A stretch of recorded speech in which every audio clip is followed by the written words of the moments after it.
other side of our business meeting now, so we get back to normal here. I was just talking to Greg, as you know, with his study of Joshua is getting close to the end now, and I'll be filling in this Sunday, and not taking away from what he may use to bring that series to an end. I'm going to talk a little bit about one of the things that we take away from that whole experience of not just from the book of Joshua, but going into Judges and the early happenings of Israel is about generations. And of course we are a generational church, having been around as long as we have. And so I want us to reflect a little bit upon past generation, our current generation, and also thinking about future generation. What constitutes the things that that makes a church sustainable through the years. Years ago, our 175th anniversary, some of our ladies put together a booklet. We have a few of them left, and that just kind of outlined the church history. And I was just going through that the last couple days, and they have a list of the 41 pastors, and alongside of the time that they served, they interjected their different points of history. Sometimes who was president at the time, who was pastor when France gave us the Statue of Liberty, but then of course the pastor who pastored at the beginning of the Civil War, and then another one who pastored through the Civil War. And I'm thinking that makes the pandemic look pretty good. And then then World War I, World War II, Vietnam, so forth.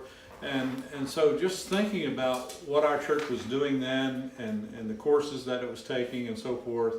And of course a lot what changes over time too, maybe in regards to how we do worship. Really, from the very first that I got here to now, we do things a little bit differently, but let me tell you, they did things a lot differently 100 years ago here as well.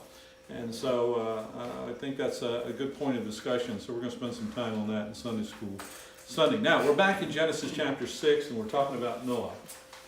And I'm going to continue to teach through Genesis till we get probably to about Abraham. And then I'm going to break that off because I think after we get done with the book of James on Sunday morning, I want to move into the life of Abraham on Sunday mornings. I think there's some wonderful principles to glean from the life of Abraham. And then I want to move us in this study into the New Testament book of Hebrews, which we will be there for a while. There are a lot of deep truths that come out of the book of Hebrews, and share with you, because we're in a Bible study setting, some of the different views on different things of how to take it, and so I think it's worth our time as well. But tonight we're back in Genesis chapter 6, and we didn't even get to the outline last time, but we will this time. The 4 points that are related to ingredients of integrity here found in Genesis chapter 6. Really, the context of it will take us through the 9th chapter and the 17th verse.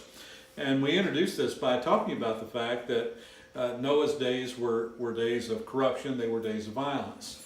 And it's interesting that when Jesus was being asked about the last days, he said they will be as they were in the days of Noah. There were a lot of things going on. Corruption was high, violence was out of control, but yet people were still just doing what people do. He said they were, getting married, they were being given in marriage. He said they were just living life in regards to the difficulties and the violence and all the rest, and the corruption that was taking place. And so there's a lot of parallels that we can draw in those two things from then to even now. So tonight, yes, we do want to get into these 4. God saw the daughters of men that were beautiful, and